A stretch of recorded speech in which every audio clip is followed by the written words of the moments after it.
पविवेक रसम पीत्वा रसम उपसमस्त चाह निद्रो होति निष्पापो धम्म पीति रसम पिबम तस्माहि धीरंच पंचच बहु स्तुंतम चा घोर्य शीलम वतवंत मरियम तम दास्यम सपुरिसम सुमेधम भजेत नखत पंथम व चंदिमा। एक दिन वैशाली में विहार करते हुए भगवान ने भिक्षुओं से कहा, भिक्षुओं सावधान, मैं आज से 4 माह बाद परिनिवृत्त हो जाऊंगा। मेरी घड़ी करीब आ रही, मेरे विदा का क्षण निकट आ रहा। इसलिए जो करने योग्य हो करो, देर मत करो। ऐसी बात सुन भिक्षुओं में बड़ा भय उत्पन्न हो गया। स्वाभाविक, भिक्षु संघ महाविषाद में डूब गया। स्वाभाविक, जैसे अचानक अमावस हो गई। भिक्षु रोने लगे, छाती पीटने लगे। झुंड के झुंड भिक्षुओं के इकट्ठे होने लगे और सोचने लगे और रोने लगे और कहने लगे, अब क्या होगा, अब क्या करेंगे। लेकिन एक भिक्षु थे, तिस्स स्थविर उनका नाम था। वे न तो रोए और न किसी से कुछ बात ही करते देखे गए। उन्होंने सोचा, शास्ता 4 माह के बाद पर निवृत्त होंगे और मैं अभी तक अवीतराग हूं, तो शास्ता के रहते ही मुझे अर्हतत्व पा लेना चाहिए। और ऐसा सोच वे मौन हो गए। ध्यान में ही समझ शक्ति उंडेलने लगे। उन्हें अचानक चुप हो गया देख भिक्षु उनसे पूछते, आवुस आपको क्या हो गया है? क्या भगवान के जाने की बात से इतना सदमा पहुंचा? क्या आपकी वाणी खो गई? आप रोते क्यों नहीं? आप बोलते क्यों नहीं? भिक्षु डरने भी लगे कि कहीं तिस्स स्थविर पागल तो नहीं हो गए। आघात ऐसा था कि पागल हो सकते थे। जिनके चरणों में सारा जीवन समर्पित किया हो, उनके जाने की घड़ी आ गई हो। जिनके सहारे अब तक जीवन की सारी आशाएं बांधी हो, उनके विदा का क्षण आ गया हो, तो स्वाभाविक था।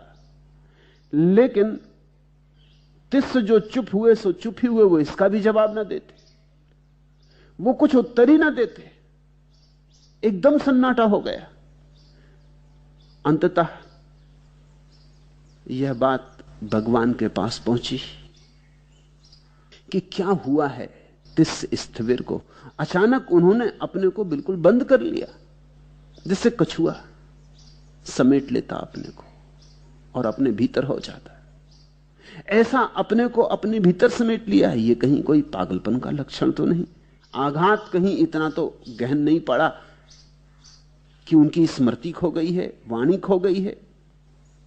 भगवान ने तिस्स स्थविर को बुलाकर पूछा, तो तिस्स ने सब बात बताई, अपना हृदय कहा और कहा कि आपसे आशीर्वाद मांगता हूं कि मेरा संकल्प पूरा हो। आपके जाने के पहले तिस्स स्थविर विदा हो जाना चाहिए। मौत की नहीं मांग कर रहे हैं वो, ये तिस्स स्थविर नाम का जो अहंकार है, ये विदा हो जाना चाहिए। मैं अपना प्राणपण लगा रहा हूं, आपका आशीर्वाद चाहिए। अब ना बोलूंगा, ना हिलूंगा, ना डोलूंगा, क्योंकि सारी शक्ति इसी पर लगा देनी। 4 माह है, ज्यादा समय भी पास में नहीं। और आपने कहा भिक्षुओं सावधान हो जाओ और जो करने योग्य है करो। तो यही मुझे करने योग्य लगा कि ये 4 महीने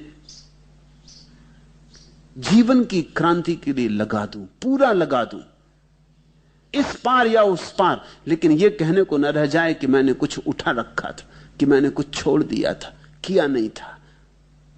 बुद्ध ने तिस्स भिक्षु को आशीर्वाद दिया और भिक्षुओं से कहा, भिक्षुओं जो मुझ पर स्नेह रखता है उसे तिस्स के समान ही होना चाहिए। यही तो है जो मैंने कहा था कि करो, जो करने योग्य है करो, सावधान, मैं 4 माह के बाद परिनिवृत्त हो जाऊंगा। रोने धोने से क्या होगा? रो धोकर तो जिंदगियां बिता दी तुमने। चर्चा करने से क्या होगा? झुंड के झुंड बना के विचार करने से और विषाद करने से क्या होगा? तुम मुझे तो ना रोक पाओगे, मेरा जाना निश्चित है। रो रो के तुम ये क्षण भी गंवा दोगे।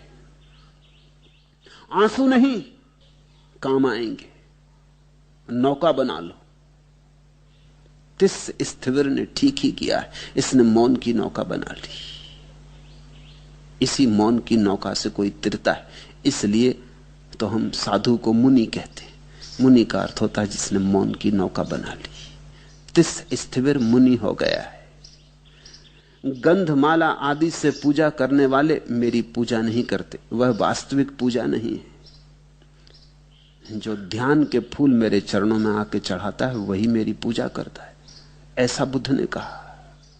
धर्म के अनुसार आचरण करने वाला ही मेरी पूजा करता है, ऐसा बुद्ध ने कहा।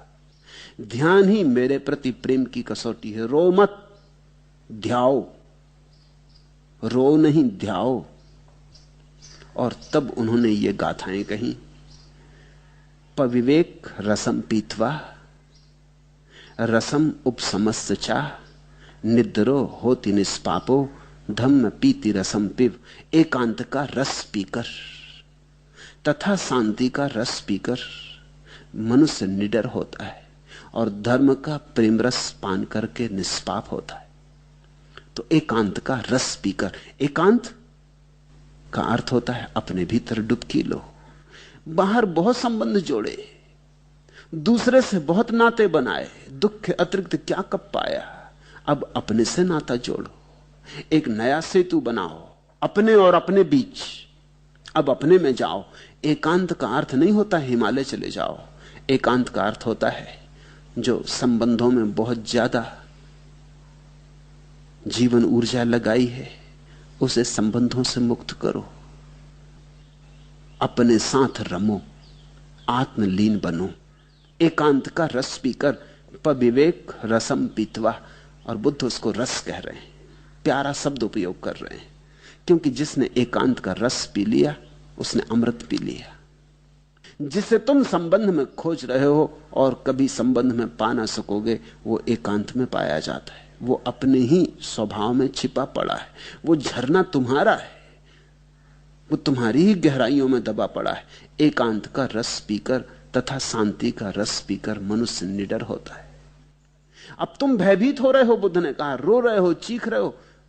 मेरे जाने के कारण तुम भयभीत हो रहे हो, क्योंकि तुमने मुझसे तो संबंध बनाया, अपने से संबंध नहीं बनाया। मैं जा रहा हूं तो तुम रो रहे हो। पत्नी जाएगी तो पति रोएगा, पति जाएगा तो पत्नी रोएगी, बेटा जाएगा तो बाप रोएगा, बाप जाएगा तो बेटा रोएगा। जिन्होंने दूसरों से संबंध बनाने में ही सारी ऊर्जा नियोजित की है, वे रोते ही रोते जीवन गमाएंगे। अपने से संबंध जोड़ो, शांति का रस पीकर, रसम उपसमस्त चाह, उस एकांत का, मौन का, शब्द शून्यता में डूबकर अपना रस पियो, अपने को चखो, तो फिर निडर हो जाओगे। फिर कोई भय नहीं। बुद्ध रहें कि जाएं, कौन कहां आता जाता, सब जहां है वहीं है। न कोई आता न कोई जाता, सिर्फ हमारे संबंध टूटते और बनते। तुम अगर असंग हो जाओ तो फिर कोई जीवन में पीड़ा नहीं, दुख नहीं। धर्म का प्रेम रस पान कर निष्पाप हो जाओ। और धर्म कहां है? धर्म का अर्थ होता है स्वभाव। धर्म का अर्थ होता है तुम्हारी नियति। तुम जो वस्तुता हो वही धर्म। इसलिए जैसे चंद्रमा नक्षत्र पथ का अनुसरण करता है, वैसे ही धीर, प्राज्ञ, बहुश्रुत, श्रीलवान, व्रत संपन्न, आर्य तथा बुद्धिमान पुरुष का अनुगमन करना चाहिए। तो बुद्ध ने कहा, इस तिस्से को देखो, ये धीर है, प्राज्ञ है, बहुश्रुत है, शीलवान है, व्रत संपन्न है, आर्य है, बुद्धिमान है, इसका अनुगमन करो। रोधो मत, तस्माहि धीरंच पचंच बहुस्तुतम चाह, घोर्यशीलम वतवंत मरियम। इसके पीछे जाओ, इससे सीखो। जो इसे हुआ है वही तुम्हें भी होने दो।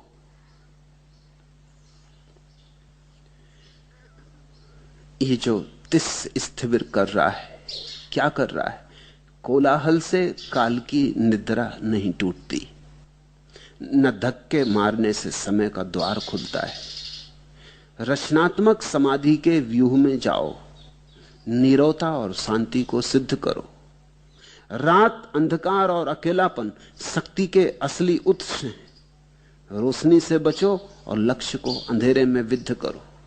बाहर बहुत रोशनी है, इसलिए हम आंखें खोले बैठे रहते। बाहर बहुत रूप है, इसलिए हम आंखें खोले बैठे रहते। आंख बंद करते हैं तो भीतर अंधेरा है। रात, अंधकार और अकेलापन शक्ति के असली उत्स हैं। रोशनी से बचो और लक्ष्य को अंधेरे में विद्ध करो। जब कोई मौन हो जाता, ध्यान में डूबता, तो अपने ही गहन अंधेरे में डूबता है। तुमने देखा, वृक्ष की असली ऊर्जा आती जड़ों से जो अंधेरे में दबी। शक्ति के असली उत्स स्रोत अंधेरे में। मां के गर्भ में अंधेरे में पड़ा हुआ बच्चा बढ़ता है, जीवन को पाता है। बीज भूमि में दब जाता, अंधेरे में फूटता है। तुम थक जाते दिन में, रात के अंधेरे में सो जाते, सुबह फिर पुनरुज्जीवित होते हो, नया जीवन, नई ऊर्जा लेकर आते हो। जिसे अपने भीतर जाने का रहस्य समझ में आ गया, उसके जीवन में परम ऊर्जा प्रकट होने लगती। वो एक ऐसे उत्स पर पहुंच जाता है, एक ऐसे स्रोत पर कि जितना भी खर्च करो कुछ खर्च नहीं होता। वो अविनाशी स्रोत को उपलब्ध हो जाता है। बुद्ध ने अनेक अनेक रूपों में लोगों को जागने की ही शिक्षा दी। कोई ज्यादा भोजन कर रहा है तो उसे जगाया, कोई भूखा है तो कैसे जाग पाएगा तो भोजन दिया, कोई रागाग्नि में डूबा है तो उसे झकझोरा, जगाया,